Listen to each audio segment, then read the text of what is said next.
Good evening, everyone. Nice to see you all. Thank you for making the harrowing journey to arrive here. Appreciate there's some vacancy, so clearly others didn't choose to do that, which is fine. Some of them are in front of me right now. So we've all, most importantly, come and assembled to deepen our study of yoga, which is ongoing study. And tonight we'll continue with our conversation around the tenets or some of the prescribed thought with Contra Yoga. Last week was a colorful message. We explored or asserted that the creation was a kind of sacred emanation, that the creation was, or rather is, is a miracle, really. I think we can appreciate that just from a just basic sentient human perspective. You don't have to have a godly vision to necessarily appreciate that. And if that's the case, that's kind of the setup or lead in to this next tenet, which initially in my own experience challenged my ego kind of pretty directly. Let me say a thing or two about ego. We're on the topic. Well, to begin, in Latin, interestingly, ego in Latin means I. That's all it means. It just means I. It doesn't mean like big ego or little ego or you have a superior ego or sort of all these things that we've come to associate with it. It just is the notion of I. And the primary premise within this idea of I is a sense of separation. Like there's me over here, I, distinct from everything else. Everything else. And the word for ego in Sanskrit is Ahamkara, which has lots of like nuanced facets to it. It even shows up in like pretty evolved mantras like Aham Brahmasmi. They talk about Aham, like Ahamkara, Aham Brahmasmi, I am Brahma. And it means the I maker. It's the one that kind of fabricates this sense of separation in life. Isn't it peculiar how the plot of life seems to have come down to my particular vantage point, and then there's everything else out there, separate or distinct. And we attribute that to the Ahamkara.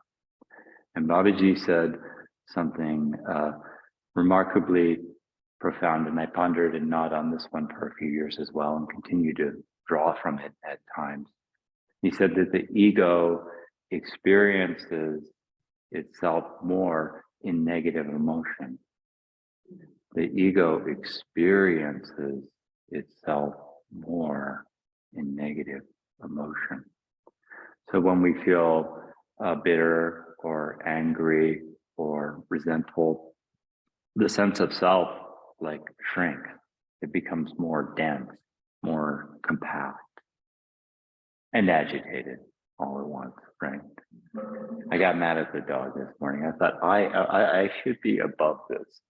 Dog wandered off. I really ought to be able to, so much for that meditation.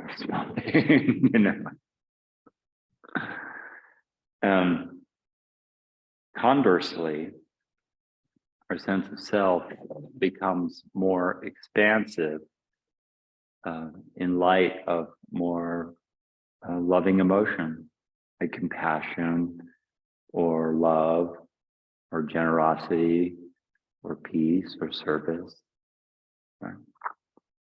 Our sense of self can expand, beyond the confines of the physical body, like we do things in support of others. Our generosity extends beyond our own material needs. So ego experiences itself more in negative emotions. I invite you just to kind of reflect on that in the coming weeks and life before you in itself. So here's part 2 of All of Life is Sacred. I'll just use their words. There's no good and there's no bad. Hold this as a little thought experiment, okay? I think in my own reflections, what I've come to understand that means is that two things. One, all perception is relative based on the Ahamkara, based on our particular I-sense. So who's to say that they have the monopoly on reality or the monopoly on truth or the definitive authority of what's authoritatively good or authoritatively bad? Everything is, our perception is shaded by our unique view, right? Like take art, for example. Two people can look at the same art piece and like critics are professional ahamkarists. That's what they, right? They just say it's good. They say it's not. This is the line. I mean, not to be petty about like judgment, but this is more or less the currency or language of how judgment rolls out. You assign a value to something. This is good and that's bad. That's the basic binary of this thing we call judgment. So take art, for example. People have different views on art. And it starts getting a little more sticky when we say something like politics, right? But even then, the facts would seem to suggest that some people hold a particular politician in very high regard and esteem, and others are vehemently against it. Can I really say definitively that you guys are all wrong, and this person is the holy grail of good? There's without any imperfection. This person is a flawless being, very evolved soul. I don't know. Is anything definitively good or bad?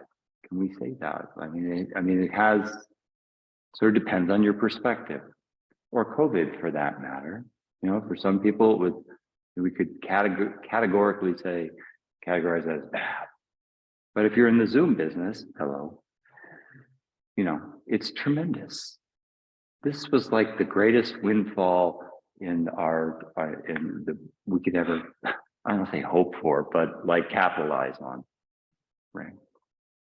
So I think the idea is this idea that good and bad is a subjective interpretation. It's not like a definitive fact baked into reality.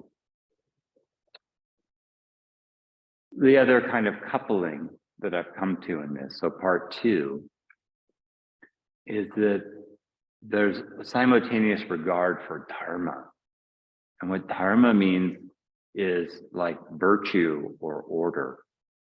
That there's things that we can do that will, that I don't know how you say, this virtuous order is an essential point of reference in life. Trying to the best of your ability, and it's a complex and dynamic world out there, not always so simple, but to perform dharmic action is to do actions that are good for you, as well as good for the whole. Rod Stryker put it this way.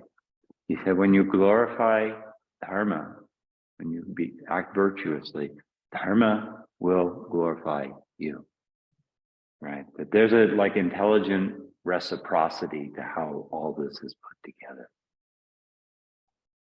Now, so dharmic teachings are kind of near at hand. When we say this thing, there's no good, there's no bad. But just in its own right, it's kind of like raw assertion.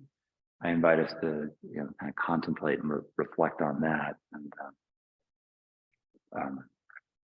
consider that as well. So more I wanted to say about Dharma. I think that's it for tonight.